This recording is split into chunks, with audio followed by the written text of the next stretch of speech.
The Higgins estate looked like salvation from the outside.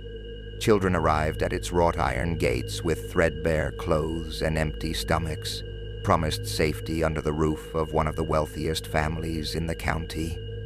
But those gates rarely swung open again. For decades, whispers lingered, muffled cries in the night, figures moving behind shuttered windows, carriages that delivered the young but never returned with them. Only later, when the walls themselves were torn apart, brick by brick, would the ghastly truth crawl into daylight. 47 children had been buried inside the house that pretended to shelter them. The Higgins family were not strangers to admiration. Their fortune, built on rail contracts and land speculation, placed them among the most respected names of the late 19th century. Their mansion on the outskirts of town was a marvel, 3 stories of gray stone, crowned with spires, surrounded by manicured hedges that suggested prosperity and order. To visiting clergy and city officials, the Higginses embodied refinement and charity. They sponsored church restorations, hosted benefit banquets, and most notably, ran an orphanage that supposedly took in the abandoned and the forgotten.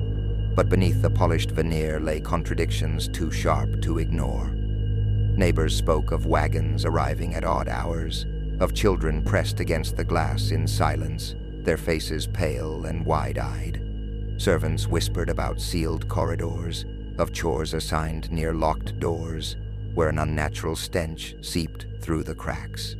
Local police received occasional reports of missing boys and girls, vagrants, mostly with no family to claim them. The official replies were always the same: they must have run away. Orphan children, after all, rarely drew much sympathy from the public. The Higgins patriarch, Elijah Higgins, understood that well. Tall, imposing, always photographed in a stiff black coat, he projected authority that made others hesitate to question him. His wife, Margaret, played the role of benefactress with practiced charm, opening the mansion's drawing room for teas, where city ladies praised her refinement. Even their children appeared in newspapers, portrayed as the shining future of the estate. Everything about them suggested a family above reproach, a dynasty to be admired rather than feared. And yet, something was wrong. The Higgins estate inspired unease even in daylight. Travelers along the country road recalled how its windows reflected no sun, how the ivy clung too thickly to its walls, obscuring whole sections of the house. At night, the chimneys belched smoke that stung the air, accompanied by faint cries that the wind seemed to carry across the fields. Most dismissed these details as imagination, but some could not. The first suspicions took root in 1878, when the town gravedigger complained of an odd request. He swore Elijah Higgins ordered him to prepare plots for orphans who had passed suddenly, though no death records were ever filed. Weeks later, those same graves remained empty, unfilled, and forgotten. The gravedigger's story circulated in taverns, but without proof, it dissolved into rumor. Respectable families would not dare accuse the Higginses outright.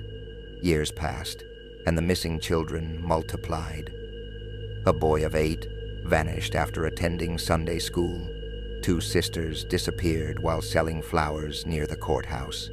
Witnesses claimed to see a Higgins carriage idling nearby on both occasions. Still, without bodies, without evidence, authorities claimed their hands were tied. It was easier to suggest the children had wandered westward, chasing work or adventure. The Higgins name shielded itself behind money, influence, and a society eager to believe in charitable illusions. But the walls of the estate held secrets too heavy for mortar alone. Workers repairing the East Wing decades later would stumble upon a hollow chamber where the plaster had crumbled. What they found there, small bones, scraps of fabric, the rusted buckle of a child's shoe, shattered the facade of the Higgins legacy forever. Before that discovery, the house had already earned a reputation among locals. Children dared each other to approach its gates, swearing they heard whispers through the stone. Servants quit without explanation, leaving wages behind rather than remain inside. A maid once confessed, years later, that she had seen Elijah lead a group of children into the basement with lanterns. She never saw them return. Fear kept her silent. Fear, and the certainty that no one would believe. A servant's word over the master of the estate. The press would later call it the House of 47, a phrase that seemed almost too grotesque to be true. How could so many vanish under one roof, unnoticed by a community that prided itself on its morals? How could the Higginses host banquets in ballrooms built above graves? These questions became the foundation of one of the most chilling investigations of the era. The Higgins estate still stands today, its walls scarred by time but intact, a husk of stone overlooking fields gone wild. Locals avoid it, claiming the air grows colder near its gates, that children's laughter sometimes drifts across the grounds though no children play there. Visitors who step inside describe the sensation of being watched, as though the house itself resents its silence being broken. Yet the most haunting truth lies not in the superstition that lingers, but in the historical record. The court files, the excavation reports, the autopsies all confirm what whispers once hinted. The Higgins family home was a tomb disguised as a sanctuary. 47 children, taken in the name of charity, never walked back out. Their stories, buried beneath walls meant to hide them, form the opening chapter of a case that would stain a family's name and leave a community questioning how such horrors could hide in plain sight. The first whispers did not begin in courtrooms or newspapers, but in kitchens and taverns, where tongues wagged freely once the Higgins name was out of earshot. Mothers warned their children not to linger near the mansion's gates. Farmers driving their wagons past the estate swore they heard cries carried on the wind thin, pleading voices that rose above the rustle of cornfields at dusk. These rumors spread quietly, almost guiltily, as if speaking them aloud might invite retribution from a family too powerful to be crossed. At first, the disappearances were treated as unfortunate coincidences. In 1869, a 6-year-old boy named Samuel Foster vanished after wandering from his uncle's shop. 2 years later, a seamstress reported her daughter missing after she delivered fabric to the Higgins household.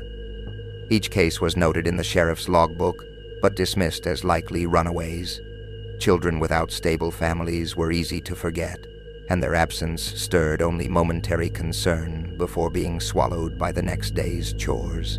Yet, as the years crept on, the number of missing children swelled beyond what could be ignored. A teacher at the town's small schoolhouse noted that her rolls diminished each autumn, though parents swore they had sent their little ones to class. Church pews, once filled with orphans, supported by the Higgins charity, gradually thinned, their absence explained with vague remarks about relocation or adoption. What troubled the teacher most was how abruptly these children vanished, gone without ceremony, without farewell, their names fading from memory like chalk washed from a slate. Some villagers dared to connect these vanishings with the Higgins family's orphanage.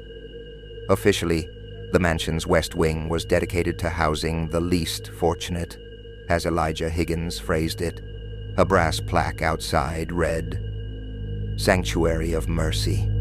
Each winter, wagons carried shivering children to those doors, often at night, when few neighbors were awake to witness. Once inside, they disappeared from the community entirely. There were no adoption records, no letters sent by grateful foster families. It was as though the estate had swallowed them whole. A few parents tried to press the matter, though none succeeded. One woman, a washerwoman named Clara Dixon, stormed to the sheriff's office after her niece, who had been taken in by the Higginses, ceased writing letters home. She claimed the girl had been forbidden to contact family. that her last note bore smudges like tears staining the ink. The sheriff reminded Clara that the Higginses were pillars of the town, generous benefactors without whom the orphanage would not exist. He suggested she be grateful her niece had a roof over her head. Clara left humiliated, her warnings dismissed as hysteria. Servants inside the estate carried their own unease. In hushed tones, some recounted how entire corridors were locked without explanation, their keys kept only by Elijah himself. One footman swore he heard scratching from behind a bricked-up archway in the cellar, faint but deliberate, like fingernails raking stone. Another maid, pale with fear, confided to a friend that she had been ordered to burn children's clothes in the furnace late at night, garments still warm as if stripped hastily from little bodies. These servants rarely stayed long. They departed quietly, their silence purchased by wages left behind in sealed envelopes. Despite these whispers, the Higgins family's influence remained untouchable. Local officials dined at their banquets, toasted their philanthropy, and praised their vision of turning tragedy into benevolence. Every time the orphanage was mentioned in the local press, it was framed as a beacon of hope. Photographs captured smiling children in the gardens, though these same faces were never seen again after the shutter clicked. Few dared to ask why, but doubt simmered beneath the surface, threatening to boil over. A constable who had grown weary of recording missing children began keeping his own hidden ledger. He noted dates, names, and last known sightings, sketching crude maps that always seemed to point toward the estate. "You'll ruin your career chasing fairy tales," they warned him. The ledger was tucked away in a drawer, gathering dust, its grim tally unacknowledged. The Higgins themselves seemed curiously unfazed by the rumors. Margaret Higgins, always dressed in silks, appeared at church with a serene smile, her gloved hand resting gently on her husband's arm. Elijah carried himself with even greater authority, often speaking from the pulpit about the sanctity of charity and the duty of the wealthy to uplift the poor. Their words dripped with righteousness, but their eyes betrayed little warmth. The orphans, when occasionally glimpsed on the estate grounds, appeared silent, their faces gaunt and watchful. By the late 1880s, the whispers had grown impossible to ignore. Children continued to vanish, often from the poorest families who had little recourse to protest. The Higgins fortune expanded, yet the orphanage remained shrouded in secrecy.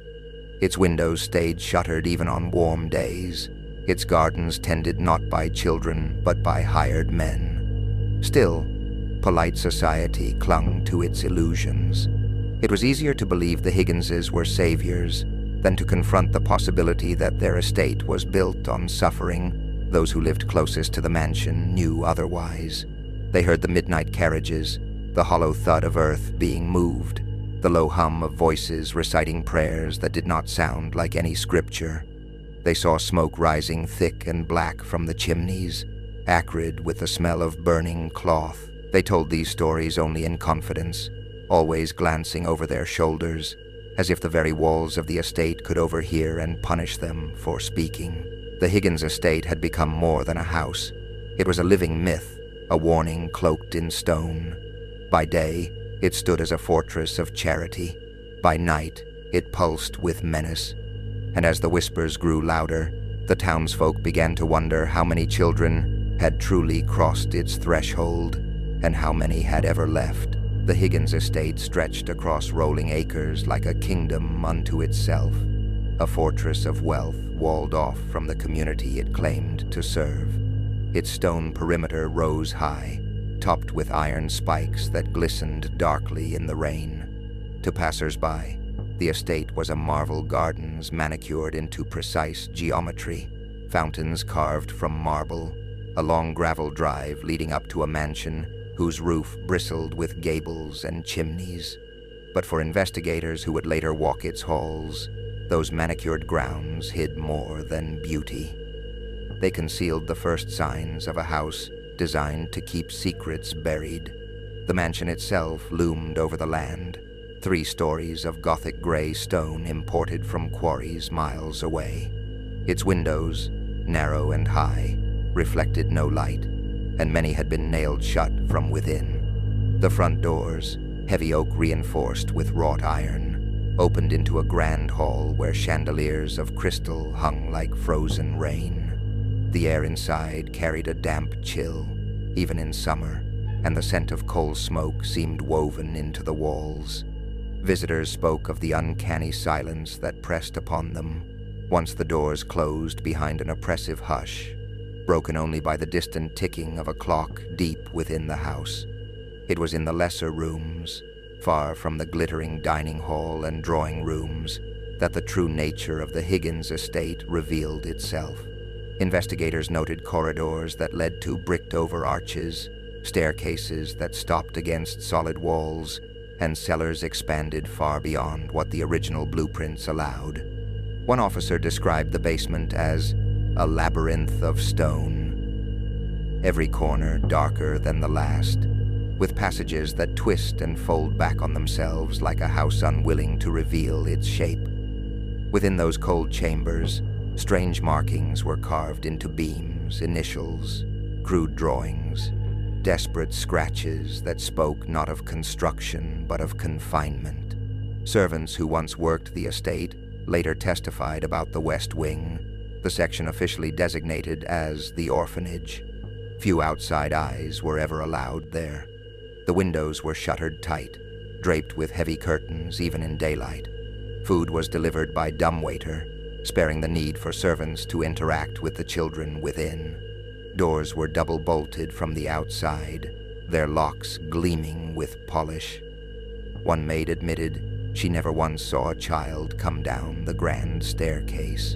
Instead, she would hear faint coughing behind those closed doors, or the muffled scrape of chairs moving, always at night, when the rest of the house lay still.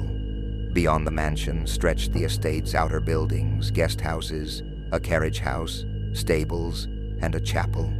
To casual visitors, these lent the property the air of a self-contained village, but investigators found peculiarities here as well. The chapel's crypt had been expanded into hidden chambers, where soot-blackened lamps still hung on rusted hooks. The stables contained loose floorboards under which scraps of fabric were later recovered, torn sleeves and tiny shoes stained by soil. The carriage house reeked faintly of mildew and something sharper, a stench one officer compared to the sweet rot of grave earth. It was the tunnels, however, that cast the estate into true infamy. Beneath the mansion and outbuildings stretched a web of stone corridors, some wide enough for 2 men to walk abreast, others no taller than a crouch. These passageways, originally said to have been built for coal storage, led to concealed exits in the woods beyond the estate, but many ended in dead chambers where the walls bore odd seams, as if freshly sealed. When these seams were broken decades later, the remains of children were found, tiny bones packed into the voids, wrapped in rags, some curled as though asleep. The tunnels had become both prison and grave. Local masons, when consulted during the investigation, noted that the workmanship of these hidden structures did not match that of the mansion's original builders. The stones are set rough, as if hurried, one remarked, not meant to last the centuries, only to keep prying eyes away. In some chambers, the mortar was still crumbly, revealing how hastily the walls had been sealed. Each discovery of remains confirmed that the estate had been more than a residence. It was a machine designed to contain and erase. Even the grounds above reflected this concealment. Sections of earth near the orchards were found to be disturbed, the soil uneven despite the appearance of lush grass. Gardeners confessed they had been instructed to replant flowers in certain spots each spring, as if to hide what lay beneath. One recalled unearthing a small bundle of cloth while digging a child's frock mottled with soil. He buried it deeper and said nothing, convinced that speaking would cost him more than his job. The Higgins family deflected suspicion with ease. When questioned about the sealed corridors, Elijah claimed they were remnants of old renovations, abandoned projects left unfinished. The tunnels were explained as practical measures for storage and servants' work. The West Wing's shuttered windows, they insisted, were to protect delicate children from drafts. Each answer was polished, plausible enough to halt deeper inquiry. Yet the servants' testimonies and the physical evidence, scratches on walls, hidden chambers filled with bones, told a story no denial could erase. The architecture of the estate became its own witness. Every bricked-over passage, every bolted door, every shuttered window whispered of concealment. The mansion had not been built merely to impress, but to imprison. Its walls absorbed the cries of the children hidden within, keeping them muffled, unseen, until the day the stones themselves betrayed their secret. The Higgins estate stood as both sanctuary and snare, an edifice where wealth masked horror. In its design, one can trace the intention of a family who understood appearances all too well, that a house of grandeur could silence suspicion while within its walls, innocence was walled up, entombed, and forgotten. And as investigators moved deeper into its labyrinth of stone and shadow, they realized the house itself had become part of the crime, an accomplice built of mortar and iron, complicit in burying the voices that once cried out within. If the walls of the Higgins estate were guilty of silence, the records of the town bore scars of omission. It was in the ledgers, the baptismal books, and the faded school registers that the pattern first emerged, a pattern that investigators later called the children without names. Their presence flickered briefly, then vanished like candle flames snuffed in a draught. The parish church kept careful records of baptisms, confirmations, and funerals. Yet as one priest confessed decades later, there were more children seen in pews than ever appeared in my books. Names written in one season did not appear again in the next, as though the little ones had been erased. One page bore half-inked entries, stopped abruptly mid-word, as if the hand had been stayed. When questioned, the priest admitted he had been pressured by Elijah Higgins himself to keep matters simple and not trouble the congregation with children destined for private guardianship. The implication was clear. The Higgins family demanded that paper trail vanish as neatly as the children themselves. School records told the same story. Teachers welcomed new faces at the beginning of terms, thin children with wary eyes and second-hand clothes. They stayed only weeks before disappearing. Some desks remained empty for the rest of the year, their names smudged out in registers. Others were replaced quickly with fresh orphans, as if the West Wing supplied an endless rotation of pupils no one was permitted to know too well. I asked Elijah where the children had gone. One teacher later testified. He said they had been adopted into good families, but no families ever came forward. The orphanage itself, legally chartered under the Higgins name, should have produced adoption papers, guardianship approvals, and county reports. None survived. Clerks searching courthouse archives found whole files missing. Drawers labeled for orphan petitions left curiously bare. One surviving page, torn at the edges, listed 3 siblings under Higgins' custody. Each line was crossed out, the word times, transferred times, written in a hand not belonging to any county official. Where they had been transferred remained a blank no one could fill. Forensic accountants hired during the eventual investigation noted irregularities in the Higgins ledgers. Donations to the orphanage were recorded generously, sums collected from church drives and charity fairs.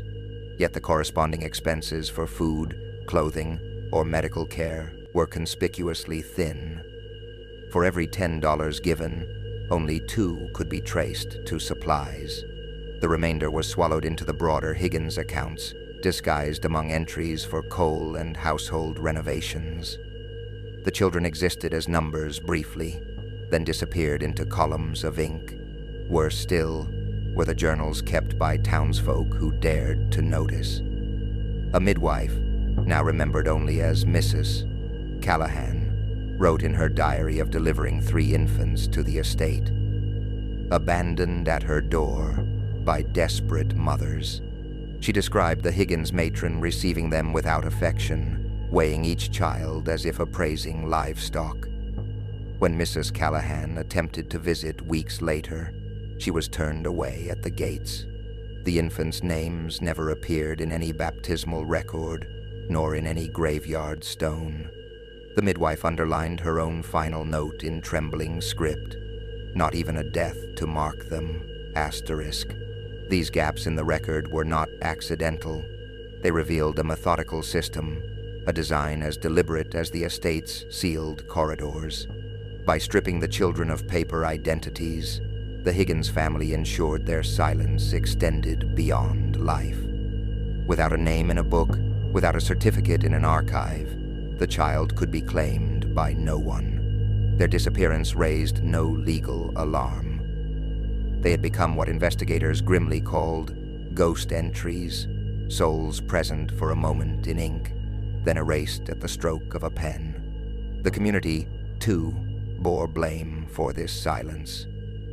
Teachers, priests, clerks, all knew something was amiss, but fear of the Higgins name, coupled with the quiet shame of poverty, smothered their protests. To accuse Elijah, Higgins was to risk livelihood, reputation, perhaps more, so they folded their hands and looked away, even as more names vanished from their ledgers. We knew, one elderly clerk confessed years later, but we convinced ourselves it wasn't our place. God forgive us, we left those children to the walls. The children themselves left traces only in fragments. A scrawled signature in the margin of a hymn book, a crude drawing of a house scratched into the back of a school slate. One note passed secretly to a village girl read only, "Help, we are hungry." Asterisk. These relics surfaced decades later, tucked away in attics, unearthed during cleanings, or discovered in crumbling archives. Each fragment was proof of voices trying to speak through the silence imposed upon them. When the estate was finally investigated in earnest, the absence of records became one of the most damning evidences. For every orphan the Higgins claimed to shelter, there should have been paperwork. For every child adopted, a guardian's signature. For every death, a burial entry. Instead, there were voids, dozens of them, that matched too precisely the number of small bodies later recovered from within the estate's walls. The Higgins estate had not only consumed children, it had devoured their very existence from the public record. The town that once praised its charity now realized how completely it had been deceived. 47 children, nameless in ledgers, vanished in silence. Their lives hidden as carefully as their bones. The truth of their absence was not shouted but written in ink, crossed out, erased, and buried in files as deeply as they were buried in stone. And it was in those absences, in the blank lines of record books, in the empty desks, in the parish rolls abruptly ended, that the crime first revealed its full, deliberate cruelty. The Higgins estate had perfected the art of erasure, ensuring that even memory itself could be locked away like a prisoner behind its walls. The first break in the walls came not from investigators, but from masons hired for renovation. It was the spring of 1902 when a storm had damaged part of the Higgins estate's east wing. Rainwater leaked through plaster, and the family, eager to maintain appearances, summoned workers to repair the damage. They expected nothing more than routine labor, patching cracks, shoring up beams. What they uncovered instead was the beginning of the estate's undoing. Behind a section of plaster, when a hammer struck too deeply, the wall gave way with a hollow groan. Dust poured into the corridor as the workers widened the gap. What lay inside stopped them cold, a cavity no larger than a closet, filled not with stone or timber, but with the small, fragile remains of a child. Bones curled in a fetal position, scraps of fabric clinging stubbornly to them, and beside the skull, the rusted frame of a tiny buckle from what might once have been a shoe. The men dropped their tools, some crossing themselves, others refusing to continue. Word spread quickly, and by dusk, the sheriff had been summoned. The discovery could not be denied or silenced. Officials swarmed the estate, lanterns swinging as they ordered sections of wall torn open. More hollow chambers appeared, and within each, more remains. Some skeletons were wrapped in rags, others bare against the stone. Forensic detail, grim and methodical, was recorded in ledgers. Approximate age, estimated time of death, objects found alongside buttons, scraps of ribbon, the occasional wooden toy reduced to splinters. Each entry in those grim catalogs was proof that the whispers of decades past had been true all along. Autopsy reports, though limited by the science of the era, confirmed signs of violence and neglect. Many of the children showed evidence of malnutrition, their bones thin and brittle, growth stunted. Some skulls bore fractures, others revealed healed injuries that spoke of long suffering before death. A few skeletons were found with their hands bound by rotted lengths of cord.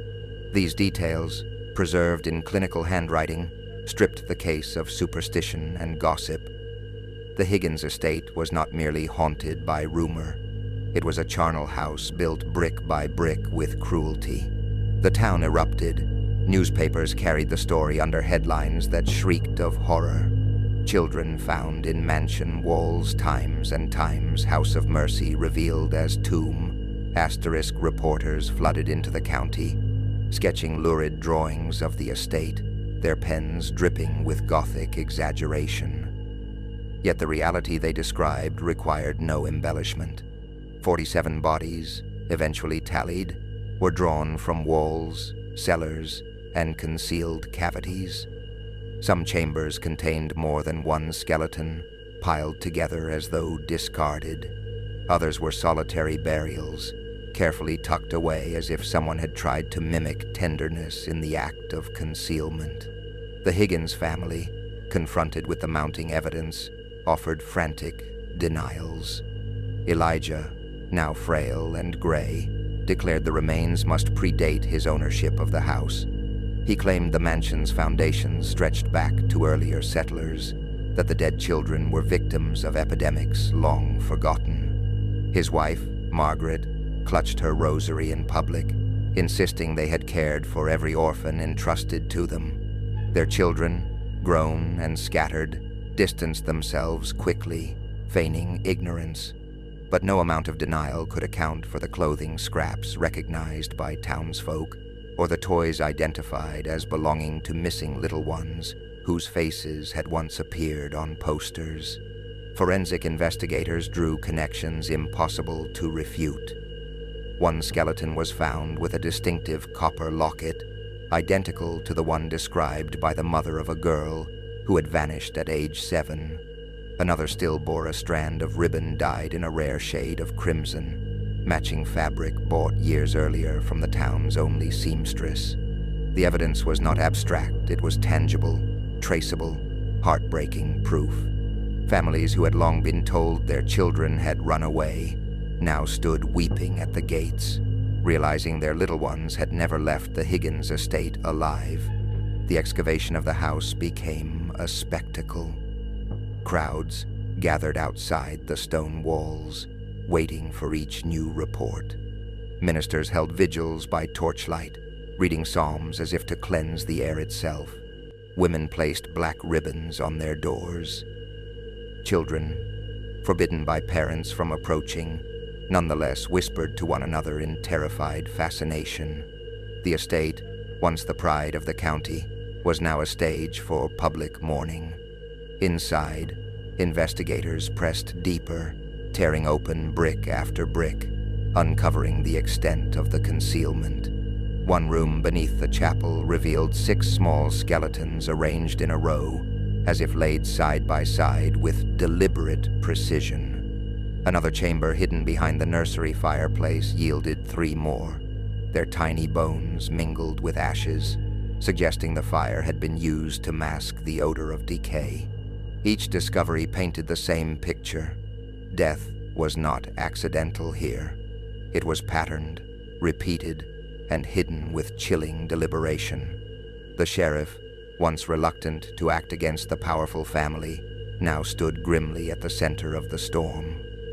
"We cannot call this charity," he told reporters. "We must call it what it is, murder." His words, printed in bold type, echoed across the state. The Higgins name, once spoken with reverence, became synonymous with horror. What disturbed investigators most was not only the number of dead, but the cold efficiency of their concealment. The walls had been built as coffins, the tunnels designed to swallow children whole.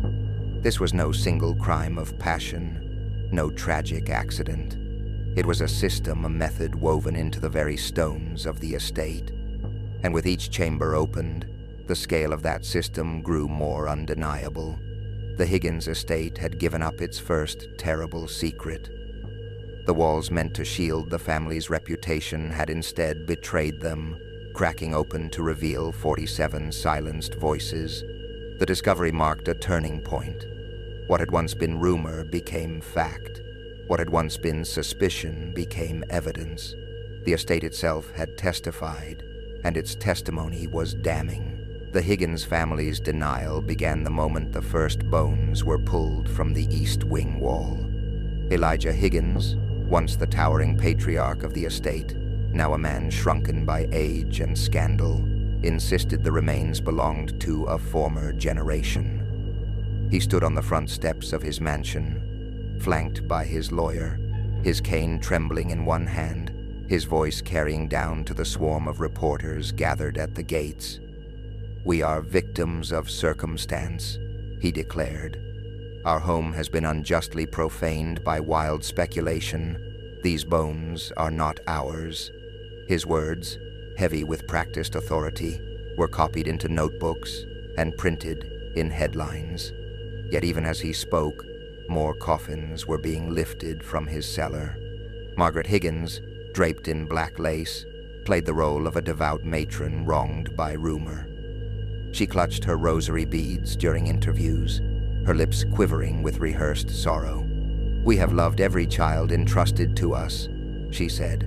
"If remains have been found, they must be relics of older tragedies." She would weep softly, gloved hand pressing a handkerchief to her eyes, then glance toward the photographers to ensure her grief was captured at the proper angle. Society ladies, long her allies at charity teas, whispered in parlors that Margaret had always been too composed, her tears flowing only when eyes were upon her.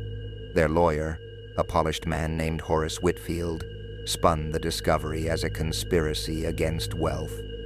"The Higgins name," he told the press, "has stood for benevolence in this county for half a century. What better way for political rivals to sully it than with grotesque tales of skeletons? Epidemics swept this region decades ago. It is entirely possible these remains predate the estate itself." Whitfield produced maps and deeds, pointing to gaps in county records as proof of uncertainty. He cast doubt on every ledger, every diary, every scrap of testimony, demanding scientific certainty, while ignoring the growing pile of bones removed from the mansion. But the Higgins facade of innocence cracked quickly under scrutiny. The public wanted answers, not excuses. Families of the missing children stood outside the courthouse holding faded photographs. Their grief no longer quiet, but sharpened into fury. One father lifted the small shoe recovered from the tunnels, shouting, "This belonged to my daughter." His voice rang louder than Elijah's proclamations. The crowd, once cowed by the family's wealth, began to jeer when the Higgins carriage passed, pelting it with stones. Inside the estate, servants began to speak more boldly. emboldened by the crumbling of their master's reputation. A maid testified that she had been ordered to burn children's garments in the furnace, garments far too small for the Higgins heirs. A gardener admitted to seeing shallow graves covered with flowers each spring, planted not for beauty but for concealment. Their accounts contradicted every polished denial the family offered. Still, Elijah and Margaret clung to performance. They held a press reception in their ballroom, chandeliers lit, portraits of ancestors gazing down in stern approval. Platters of food were set out as if scandal could be soothed with delicacies. Elijah, voice quaking, spoke of his anguish at being accused. Margaret drifted among the reporters like a hostess, offering tea with trembling hands. But the illusion could not mask the stench of the estate's revelations. Even as champagne glasses clinked, investigators below were prying open another chamber filled with bones. The press sharpened their pens. Editorials spoke not only of the crime but of hypocrisy, a family cloaked in charity whose house reeked of the grave. Cartoons appeared in broadsheets, depicting the Higgins mansion as a grand tomb, its windows shaped like skulls, children's hands clawing from the walls. Public opinion, once deferential, turned venomous. The Higgins denial now seemed not merely false but obscene. What unsettled many was the family's composure in the face of mounting horror. Margaret continued to attend church, head bowed as if pious, though congregants shifted uneasily away from her pew. Elijah insisted on walking the estate grounds each morning, cane tapping the gravel, his gaze unflinching even as protesters gathered at the gates. Their calmness, rather than reassuring, only deepened suspicion. It suggested a family so steeped in secrecy that even disgrace could not rattle them. Authorities pressed harder. Forensic specialists examined the remains, dismissing claims that they predated the Higgins occupancy. Clothing fragments matched fabrics from the estate's own tailor accounts. Coins found with the skeletons bore dates no earlier than the Higgins' first decade in residence. Autopsy notes recorded not the marks of disease, but of starvation, blunt trauma, and restraint. Every detail dismantled the family's narrative. Yet the Higginses never admitted guilt. Even as the courts prepared charges, Elijah muttered of political persecution, and Margaret insisted her conscience was clear. Their denials grew brittle, cracked by evidence, yet they clung to them as though confession would annihilate not only their reputation but the very edifice of stone they had built. The trial loomed, but by then, the Higgins defense had already failed in the court of public opinion. No amount of rosaries, no rehearsed speeches of innocence could silence the truth seeping from the estate's foundations. The walls themselves had testified. The bones were beyond denial. And so the Higgins denial stands today as one of the most chilling performances in the annals of crime. A family draped in silk and piety, insisting on innocence, while 47 small voices whispered the truth from behind their own walls. When the walls surrendered their first bones and the Higgins family's denials grew brittle, attention shifted to those who had lived within the estate, yet never bore its name: the servants. Maids, cooks, groundskeepers, and coachmen had long been bound by silence, their livelihoods tied to the Higgins purse. But as the estate's grandeur gave way to scandal, tongues loosened. What poured forth from their testimonies transformed the whispers into a chorus of damning detail. One of the first to speak was a laundress named Ellen Price. In halting tones before the magistrate, she recalled carrying bundles of children's clothing to the wash-house, garments soiled not by play but by blood and filth. The sleeves were torn, the seams ripped, she said, not the kind of wear you'd see from games or climbing, more like struggling. She had been told never to ask questions. If she did, her pay would be docked. Ellen's words, printed in the press, stripped away the last illusions of the Higgins charity. A gardener named Joseph Hall offered another fragment. For years he had tended the orchards and rose beds, yet each spring Elijah Higgins ordered him to replant flowers in oddly precise rows near the outer wall. I thought it was just for show, Hall admitted, but once, when the spade went too deep, I struck cloth. I feared what I'd find if I kept digging. His voice shook as he confessed the memory, his guilt heavy with decades of silence. The coachman, Henry Lowell, described midnight journeys. He would drive a black carriage from the county train station to the estate, instructed to collect deliveries of children, sometimes 2 or 3 at a time, sometimes only 1. They were quiet, often clutching small bundles of belongings, and they were never seen again after the carriage doors shut behind them. I told myself they'd been adopted, Lowell muttered on the stand, but I never once saw them leave. His testimony echoed the townsfolk's suspicions. The Higgins carriages brought children in, but never carried them out. Inside the house, maids told of locked doors and muffled cries. A chambermaid named Mary Simmons described the West Wing, its corridors bolted shut, its windows nailed fast. I brought food on trays, she said, but never saw who ate it. I would leave it outside, knock once, and walk away. In the morning, the plates would be empty, but sometimes, not always, I heard whispers behind the door, little voices, crying. Her account matched the architectural anomalies investigators had found: corridors leading to nowhere, rooms sealed off with fresh mortar. Other servants recalled stranger things. A cook, Bridget O'Leary, swore she smelled burning fabric at odd hours, long after the day's fires had gone out. She once opened the kitchen furnace to find the charred remnants of shoes no bigger than her palm. When she gasped, Margaret Higgins appeared suddenly in the doorway, her face pale but her tone calm. "Waste not," she told Bridget, "and forget what you've seen." Bridget never forgot.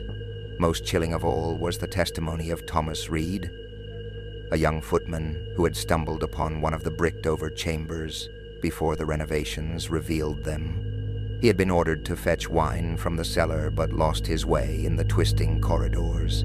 Striking a match for light, he noticed scratches on the mortar of a newly sealed archway. When he pressed his ear against the stone, he swore he heard faint scratching from the other side. Terrified, he fled and never spoke of it until the trial. "I thought it was rats," he said, "but in my heart, I knew it wasn't." Individually, these testimonies might have been dismissed as rumor, exaggeration, or fear. Together, they formed a lattice of corroboration too strong to ignore.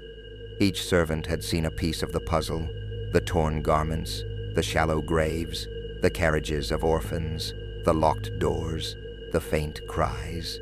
Their collective voice built the picture the Higgins family had fought so hard to suppress: that the estate was not a refuge, but a slaughterhouse, disguised as a sanctuary. The courage of these servants came at great personal risk. Many had remained silent for decades out of fear. Elijah Higgins was known for his temper, Margaret for her icy precision. Dismissal meant ruin. For the Higgins name carried weight across the county, and no employer wished to hire those who spoke against it. Some who testified faced threats, anonymous letters warning them to keep their silence. Yet by the time the 47th body was lifted from the estate, fear gave way to fury. Silence no longer felt like safety, it felt like complicity. The press seized on their words, printing long columns of testimony. Readers across the state devoured each line, their outrage mounting. Illustrations depicted maids clutching rosaries, gardeners unearthing graves, coachmen ferrying pale children into the night. The Higgins estate became not only a crime scene, but a stage for moral reckoning. "The servants' voices," wrote one editorialist, "are the conscience of a house that had none." For historians and investigators alike, The servants' accounts remain invaluable. They bridge the gap between forensic evidence and lived reality. Bones tell of death, testimony tells of life cut short. And in those kitchens, gardens, and carriages, the daily horrors of the Higgins estate unfolded, hidden in plain sight by those who had no choice but to serve. The Higgins family denied everything, as expected. They called their servants liars, motivated by revenge or bribery. They claimed Bridget had a fanciful imagination, that Joseph Hall misremembered, that Ellen Price sought attention. But the consistency of detail across so many voices eroded their defense. Too many servants, too many years, too many converging truths. The Higgins estate itself had begun to betray its secrets, but it was the words of the overlooked, the cooks, the maids, the gardeners, the drivers that filled the silences left in the ledgers and the walls.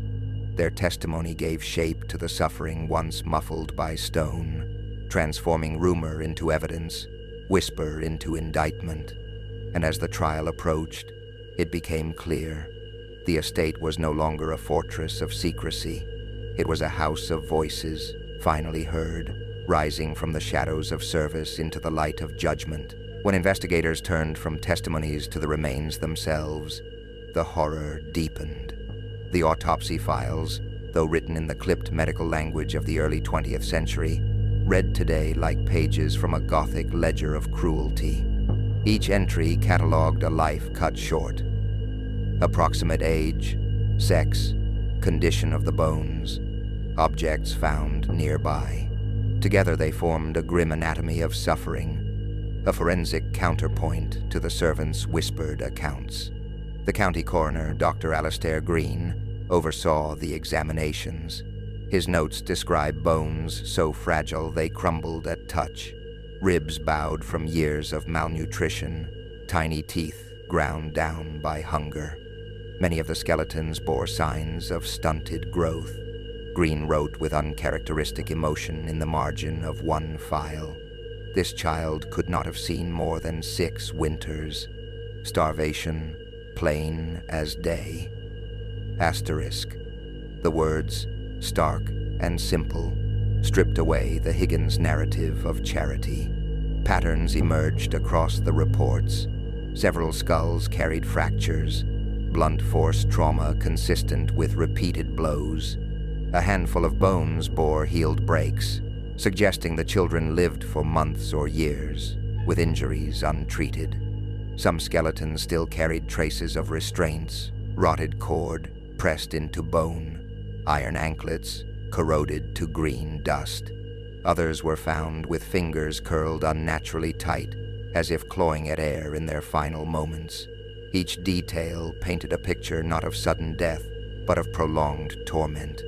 Clothing remnants provided further evidence. One child's skeleton was wrapped in a woolen shawl dyed indigo, the very same shade identified in merchant ledgers as purchased by the Higgins household. Another body carried a strip of linen embroidered with the initials times CD**, which a grieving aunt later identified as belonging to Clara Dixon's missing niece.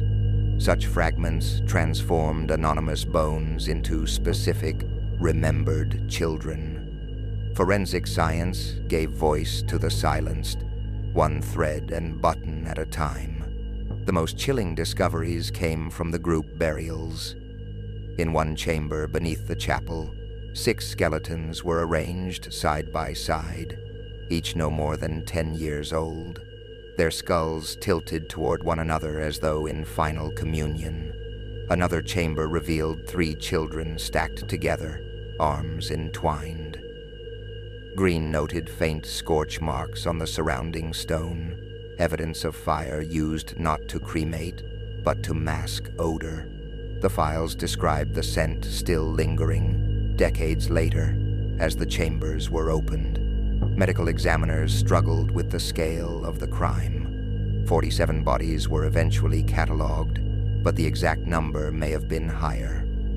Some remains were too fragmented to count individually.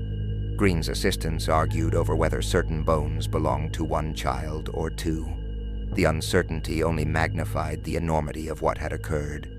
In his closing report, Green wrote, "The walls of this estate have absorbed more death than any asylum or prison I have examined. It is no house but a mausoleum masquerading as mercy." Asterisk. Beyond the technical detail, the files carried a strange weight of atmosphere. Investigators described lantern light flickering on pale bones, shadows thrown against cellar walls, the silence broken only by the scratching of pens recording measurements. Clerks who handled the remains reported nightmares for weeks. One wrote in his journal that he dreamed of children pressing their hands against glass, whispering for release. Even hardened officers confessed unease, as though the very air of the estate clung to them with cold fingers. The autopsies demolished the Higgins defense. Where Elijah and Margaret claimed disease or ancient epidemics, the reports showed violence, malnutrition, restraint. Where the family insisted the remains predated their ownership, coins and textiles tied the deaths squarely to their era. The files became the backbone of the prosecution, evidence no denial could erase. Families of the missing gathered outside the courthouse as the reports were read aloud. Mothers clutched faded photographs. Fathers bowed their heads. Some wept openly when details matched their own memories. A missing locket, a distinctive ribbon, a child's crooked tooth.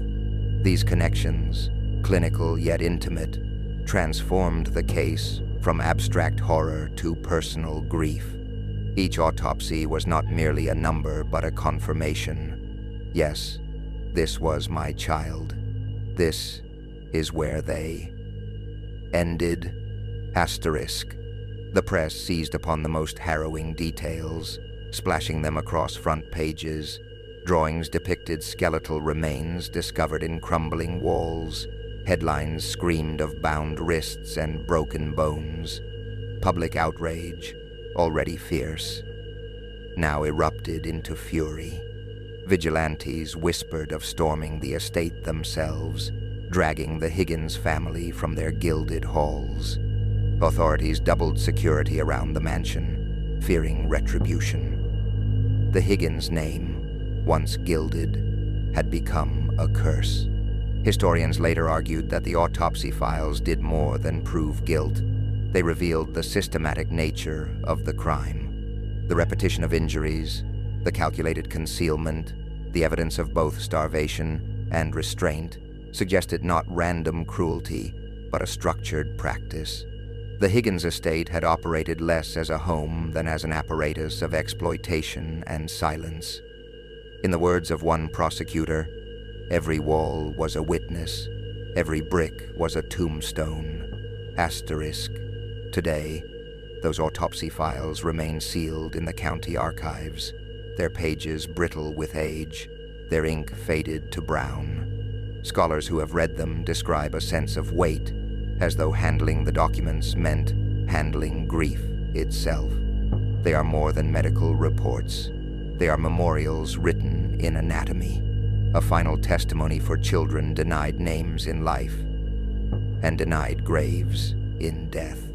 The Higgins estate could no longer hide behind stone or denial. The bones had spoken, and the autopsy files gave them language. With each report, the illusion of benevolence collapsed, replaced by the undeniable reality of systematic cruelty. The children once erased from ledgers now filled page after page of forensic record, their silence broken by the cold clarity of science. And as those files closed, ready for the courtroom, the Higgins family faced the weight of evidence no amount of wealth or piety could conceal. The house that had hidden death for decades now stood exposed, its walls stripped of silence, its crimes measured in bones and ink. If the autopsy files gave the dead their voices, the hidden ledger revealed the hand that guided their silence. It was discovered by accident, tucked inside a false compartment of an oak desk in the Higgins study. The desk itself was a massive piece, polished to a dark gleam, its drawers lined with green felt. For years, it had been admired by visitors as a symbol of refinement. Only when investigators pried at the warped wood did the panel give way, and with it came the book that would damn the Higgins legacy beyond repair. The ledger was bound in leather, its cover cracked and brittle, its pages crowded with neat columns of ink. At first glance, it appeared to be financial records, entries of expenditures, donations, and household expenses. But the notations did not match the household ledgers already examined. Instead, there were initials, dates, and symbols scrawled in a cipher of Higgins' design. Each entry bore the same structure: a child's first name, or initials, followed by a series of marks resembling tally strokes, then a final notation of settled. Investigators puzzled over its meaning until they compared the dates with the sheriff's old logbooks of missing children. The correlation was chilling.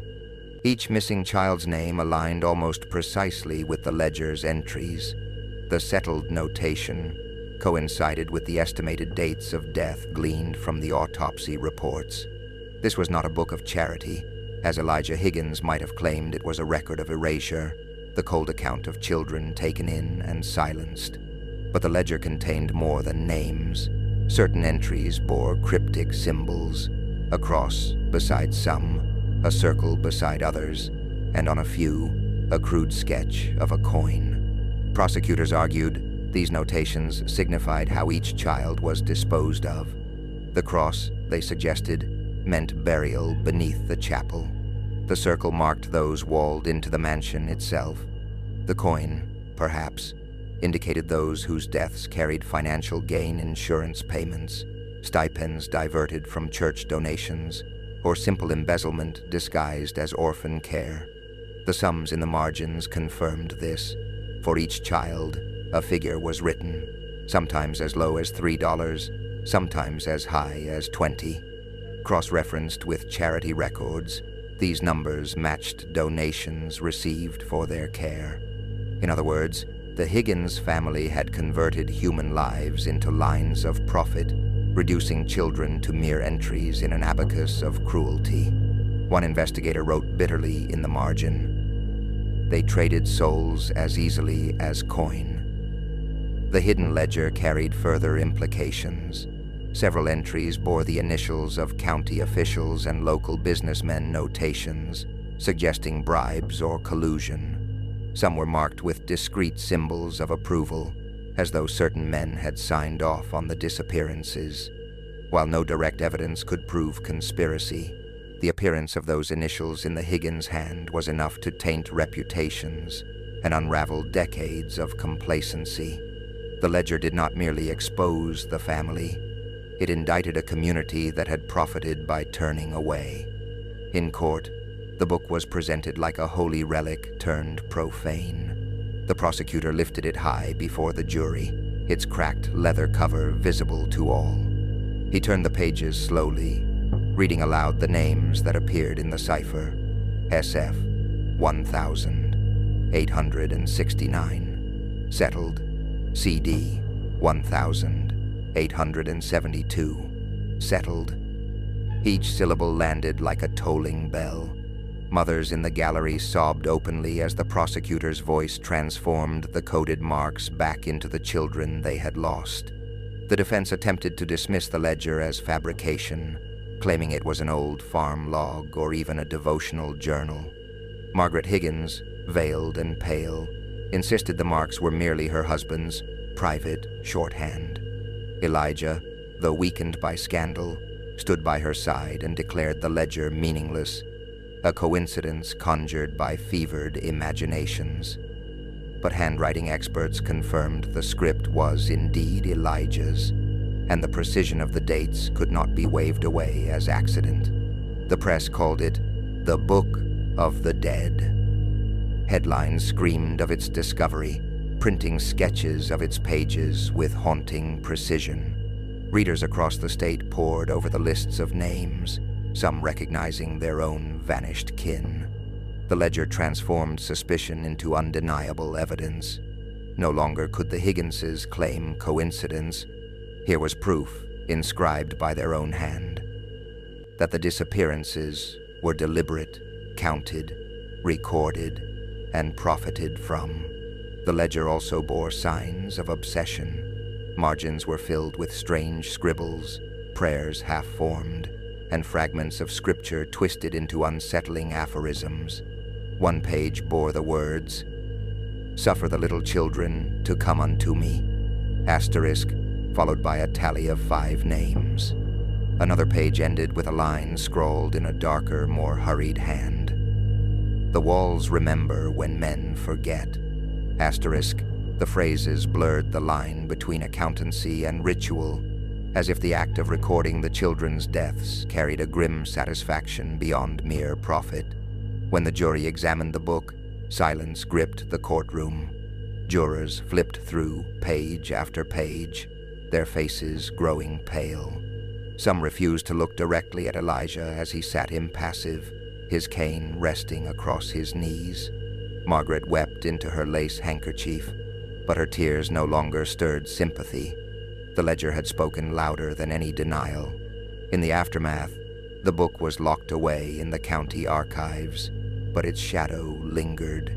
Historians who later studied it called it a perfect symbol of the Higgins crimes, orderly columns of ink concealing chaos, cruelty wrapped in refinement. It was not only a record of death, but a mirror of the society that enabled it. A community that reduced children to entries in an account book. The hidden ledger revealed that the Higgins estate was never merely a house of secrets. It was an institution of calculation. Every stone, every wall, every sealed chamber was not the product of madness alone, but of meticulous record-keeping. The Higgins family had reduced human life to ledgers and symbols, binding their crimes not only in mortar but in ink.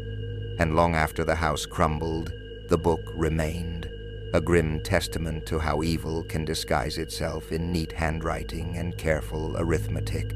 The trial of appearances began long before the jury was seated. For weeks, the courthouse itself became a theater, its steps crowded with reporters, grieving families, and curious townsfolk eager to see the Higgins family brought low. The great oak doors of the chamber swung open each morning to a press of bodies, and the hallways echoed with the rustle of newspapers and the scrape of quills. It was as if the entire county had gathered to witness the collapse of a dynasty that once seemed untouchable. Elijah Higgins arrived each day in a black carriage drawn by 2 gray horses, his figure frail yet upright, leaning heavily on his cane. He wore his wealth upon his shoulders. A frock coat, silk waistcoat, gloves fitted tightly to his trembling hands. Margaret followed in mourning attire, her face veiled, clutching her rosary with the same theatrics she had displayed before reporters. To their supporters, they looked like martyrs, besieged by a cruel world. To their accusers, they looked like actors in a grotesque play, playing roles rehearsed too often. The prosecution wasted no time in dismantling the Higgins facade. They began with the bones, the photographs, the autopsy files, the testimonies of Dr. Green. Jurors sat stiffly as images of small skeletons were shown, each detail of starvation and trauma recited in clinical precision. Some jurors bowed their heads, others clenched their jaws. Mothers in the gallery wept openly. The Higgins defense, claiming the remains were ancient, sounded absurd against the clarity of medical science. Next came the servants' voices. Ellen Price, the laundress, repeated her account of bloodied garments. Joseph Hole spoke of shallow graves disguised with flowers. Henry Lowell described the midnight carriages that never returned with children. Each testimony painted the same picture, consistent and unshakable. The defense tried to discredit them as bitter, dismissed servants seeking revenge. Yet the quiet anguish in their words, the trembling of their hands as they spoke, carried more weight than any polished denial. The hidden ledger was presented like a final blow. The prosecutor held it aloft before the jury, its cracked leather cover gleaming in the light. He turned the pages slowly, reading aloud the ciphered names and the damning word "settled" written in Elijah's own hand. The courtroom fell silent except for the steady voice of accusation. Margaret wept behind her veil, but no one reached to comfort her. Elijah sat rigid, his cane tapping faintly against the floor as though to drown out the tolling of names. The defense countered with spectacle. Whitfield, their lawyer, spun elaborate speeches about conspiracy and prejudice. He thundered that the Higgins family were victims of hysteria, that jealous rivals and vengeful servants had fabricated their accounts. He produced scholars who argued that the bones might belong to settlers long forgotten, epidemics buried in memory. He even quoted scripture, turning the trial into a sermon about persecution of the righteous. But his words rang hollow against the evidence. The jurors' eyes betrayed no belief in his thunder. The community itself seemed divided. Outside the courthouse, vigils were held nightly for the 47, black ribbons tied around lampposts, candles burning until dawn. Mothers clutched faded photographs, chanting the names of their children. Yet a small circle of the county's elite still defended the Higgins family, whispering of political plots, insisting the evidence was exaggerated. They stood at the courthouse steps in silence, their wealth draped across their shoulders like armor, refusing to admit that their own admiration had blinded them. Inside the courtroom, the tension grew unbearable.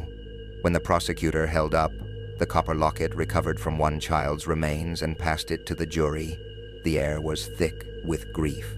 A mother in the gallery cried out, "That was hers," before collapsing in tears. Even hardened officials felt their composure falter. The trial was no longer only about guilt. It was a public memorial, each piece of evidence a reminder of innocence lost. Elijah took the stand once, against his lawyer's advice. His testimony was a blend of arrogance and desperation. He insisted the ledger was misinterpreted, that the servants lied, that the bones were relics, not his responsibility. When pressed, he grew defiant, his voice cracking with rage. "You would condemn me on dust and rumor," he thundered. "You would strip my name on the word of cowards." His outburst only deepened the impression of guilt. Margaret never testified. She sat silently through each session, her veil hiding a face pale with dread. The press recorded every detail with feverish zeal. Newspapers described Elijah's trembling hands, Margaret's unbroken silence, the gasps of the gallery when the bones were displayed. Sketch artists filled columns with drawings of the courtroom, portraying the Higginses as ghosts cloaked in finery. Across the state, readers devoured each line, their outrage boiling. The Higgins name, once a symbol of prosperity, now became shorthand for cruelty. When closing arguments came, the prosecutor spoke not only of evidence but of conscience. He gestured to the gallery, filled with grieving families, and declared, "47 voices cannot be erased by wealth or prayer. These walls have testified, these bones have spoken. Justice demands we listen." His words echoed like scripture, heavy and final. The jury retired in silence. Hours passed, while the town held its breath. At last, the verdict was read. Guilty. Guilty on every count. The gallery erupted in sobs and prayers, some shouting for harsher punishment, others collapsing in relief that the truth had finally been spoken aloud. Elijah Higgins sat unmoving, his cane clattering to the floor. Margaret bowed her head, rosary slipping from her fingers. The trial of appearances had ended. The Higginses had cloaked themselves in silk and denial, but the stage of justice had stripped them bare. No amount of wealth or piety could disguise the truth. The estate that once hosted banquets now stood branded forever as a tomb, and the family who once embodied charity now carried only the weight of 47 small graves. The final excavation of the Higgins estate began under gray skies, as if the heavens themselves recoiled at what was about to be uncovered. The court had delivered its verdict, but the land still held its secrets. Investigators, laborers, and clergymen assembled at the gates, watched by crowds who refused to disperse even after weeks of grim discovery. The mansion stood hollow-eyed, its windows boarded, its chimneys cold. Yet, beneath its foundations and across its gardens, the work of unearthing continued, a dreadful ritual that turned soil into testimony. The cellar walls were the first to yield. Masons knocked loose bricks, revealing hollows that ran deeper than anyone had imagined. Each cavity concealed remained some skeletal bundles, others still wrapped in fragments of linen.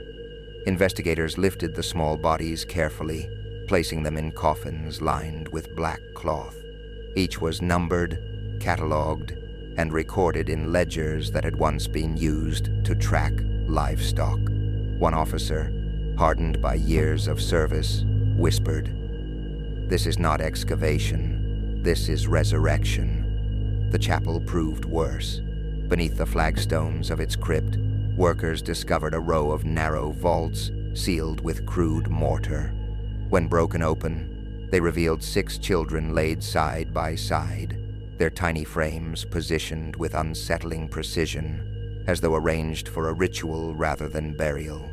At their feet, investigators found burnt fragments of paper prayers copied in Margaret Higgins's distinctive hand.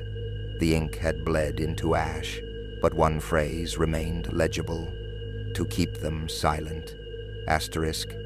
In the West Wing, where the orphanage had supposedly housed the living, investigators uncovered instead a gallery of the dead.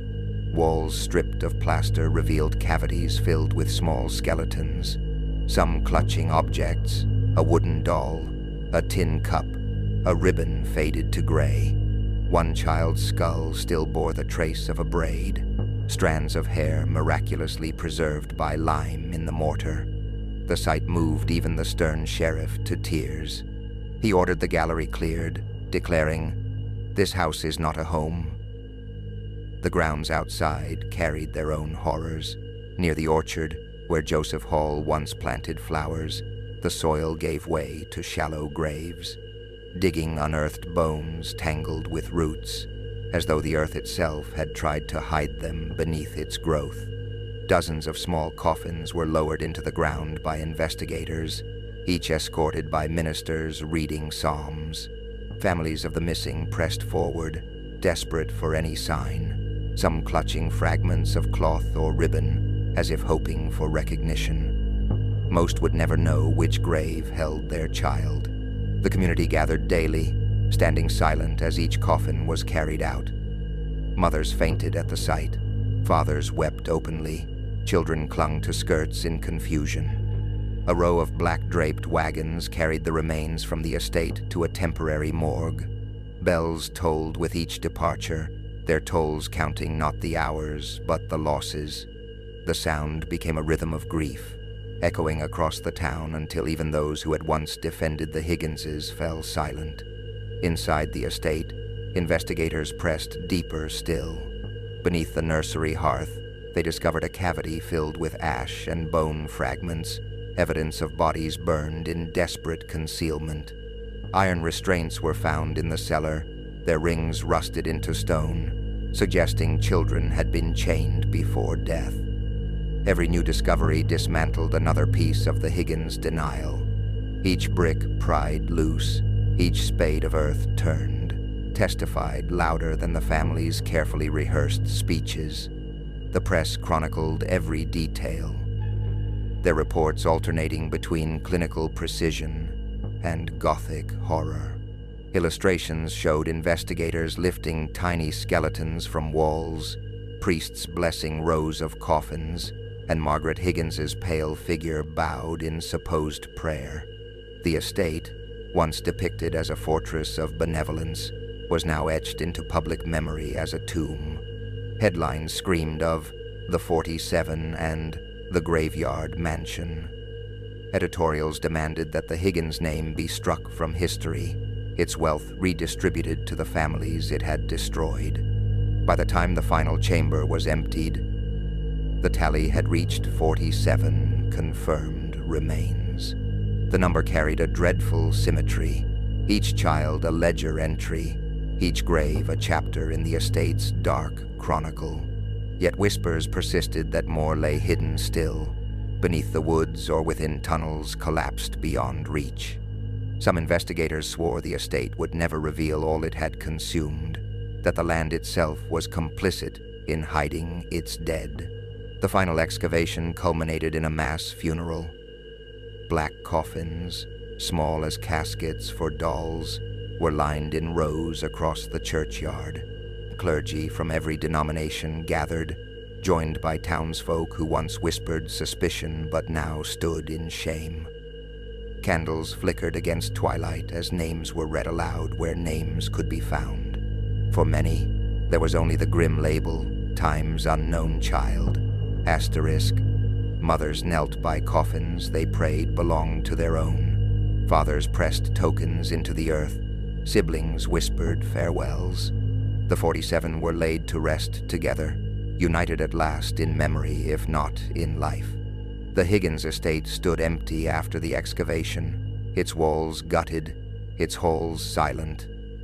Vines crept over its stone as if nature sought to reclaim what cruelty had stolen. Locals avoided its gates, swearing they still heard faint cries drifting on the wind at night. Children dared each other to approach, then fled in terror at the sight of its looming shadow. The house was no longer a mansion, it was a monument to horror, its stones soaked with memory. The final excavation closed one chapter but left scars that would never heal. The Higgins family's name was etched forever into history, not for charity but for cruelty. 47 coffins bore witness, each a silent indictment. The estate, stripped of its illusions, remained a ruin of stone and guilt, its secrets no longer hidden, its walls no longer silent. It was not merely the end of a house, but the unmasking of a lie that had haunted a community for decades. The aftermath of the Higgins case lingered long after the final coffin was lowered into the earth. The estate stood hollow, boarded and silent, its grandeur stripped by the truth it could no longer conceal. But in the town, in the churches and schoolhouses, in the memories of grieving families, the horror breathed on. The trial had delivered a verdict, the excavations had produced evidence, yet what remained was an ache that no sentence could mend. The story of the Higgins estate had passed from scandal into legend, a caution whispered to children and a scar etched upon the community. In the weeks after the funeral, townsfolk began to speak of justice, though most admitted that justice felt like a shallow word. 47 children had been silenced, their lives reduced to ledger entries and secret burials. Elijah Higgins died in prison less than a year later, his health broken, his cane found lying beside his bed like a relic of authority turned useless. Margaret survived him, her final years marked by a slow decline, her mind consumed by paranoia. Nurses who tended her swore she muttered the same phrase in her sleep. The walls remember. ***. When she died, no mourners gathered. Her coffin was lowered into the ground with no flowers, no prayers, only the cold dirt sealing her away. The community wrestled with its guilt. Priests preached of complicity, reminding their congregations that silence had allowed the crimes to endure. Teachers confessed to ignoring the empty desks. Clerks admitted to closing their books too quickly. Neighbors remembered the muffled cries carried on the wind, but chose not to act. The Higgins estate had not acted alone. It had thrived in the shadow of a society too timid to question wealth. "We built the walls as much as they did," one minister confessed at a vigil. The townsfolk bowed their heads, knowing he spoke the truth. Efforts were made to memorialize the dead. A stone monument was erected in the churchyard, where the 47 were buried. It bore no names, too many had been lost to erasure, but a single inscription. For the children silenced, whose voices rise now in memory. Asterisk. Each year on the anniversary of the discovery, families lit candles and placed them along the perimeter of the church. At dusk, the glow spread like a circle of light against the darkness, a ritual of remembrance that outlived the generation who first lit those flames. Yet memory carried its own hauntings. Visitors to the abandoned estate reported strange phenomena.